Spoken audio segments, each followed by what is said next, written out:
This is television for the Isles of Scilly, brought to you with Truro and Penwith College and the Scilly Lottery.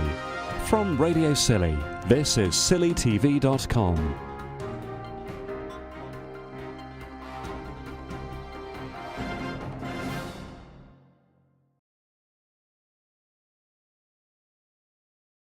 What do you play, Rebecca? I play Mrs. Hudson, the housekeeper, Mrs. Bateman, the housekeeper, a medium, and Tui, who is Arthur Conan Doyle's wife. So again, multiple roles for you as well. Yeah, Have you found that, learning different characters? Nice, actually. I think it's nice to be able to go on stage and be a different character in every scene, because it really varies what you're doing. And I actually think Steve and Ben, who are at Sherlock and Watson, have a harder job than we do, who are maintaining, the same role throughout. Because I suppose it makes it more varied for us in a way, a bit more fun, perhaps.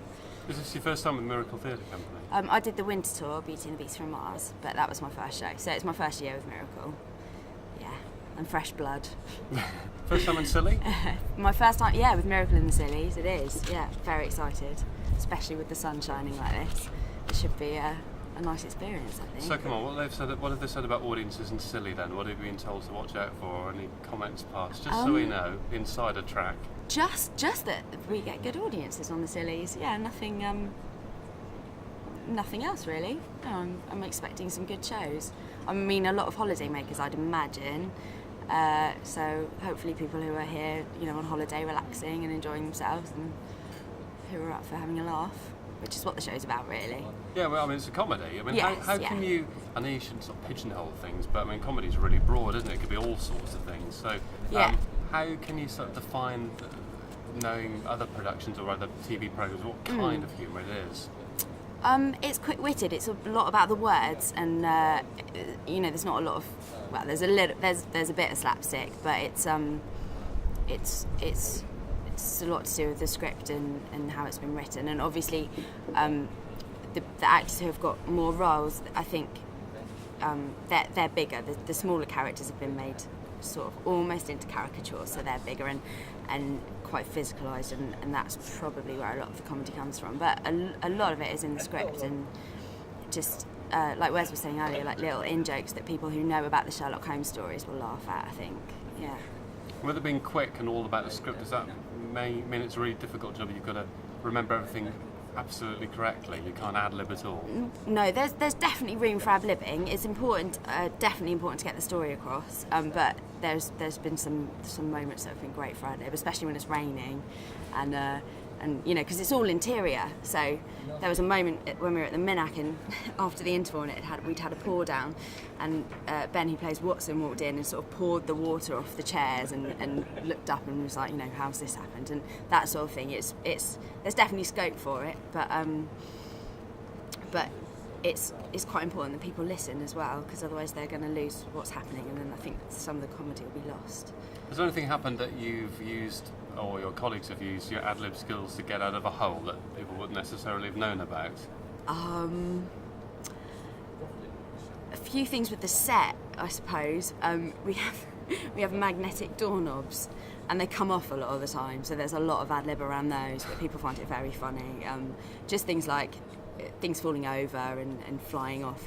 If it's windy, then the set does fly around a little bit, and that's used quite a lot for comedy effects. But people love it when things go wrong. They find it very funny. So yeah, that's often used for comedy effects. And performing to an audience that are sitting out in the open, I mean, people here often brings up picnics and things. Is that a distraction when somebody's sort of munching away through half a pack of Pringles or something when you're trying to perform? Actually, no. You might think so, but I suppose because it's out in the open. I mean, if that was inside, it's quite a penetrating sound, isn't it? But when you're outdoors, it doesn't matter at all. No, it's quite nice to hear a champagne, cork popping, because they're all having fun and enjoying themselves. What for you signifies that you've had a really good performance when you come off stage and think, that was brilliant?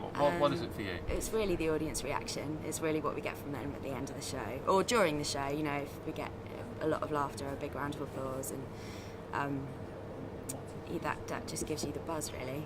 And you can tell when an audience have really, really enjoyed the show, I think. yeah, that's quite affirming for all of us. Just from the applause? Yeah, absolutely. And we do get great feedback as well. We had a bit of a blowout with the van last week, in fact. The tyre blew, and we got to the venue late, and the show ended up going up an hour late. So the audience sat and watched us set up. And we got a really lovely email from someone who said that they were a bit trepidatious about coming to the show in the first place. And then when they arrived to see that it was going to be an hour late, they were sort of, oh no. And then they started watching it, and they just laughed and laughed and loved it. And it was, really worth a night out. So when you get feedback like that, it really makes it all worth it, because we sweated to get the show up in time, and it just made it completely worth it because people really enjoyed it. Because we've touched on this before on the radio, but I mean, you don't just sort of turn up and just go on stage. You have to do all of the background stuff as well, don't you? Yeah. So we unload the van and build the set. That takes about an hour and a half or so, depending on how energetic we're feeling.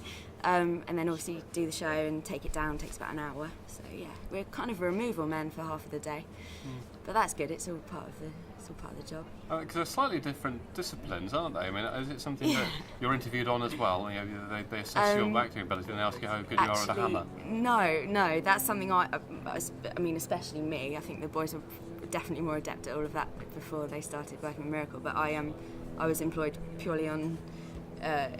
Bill, the director, had seen me in a show, so he didn't know how good I was with an AJ, before he employed me.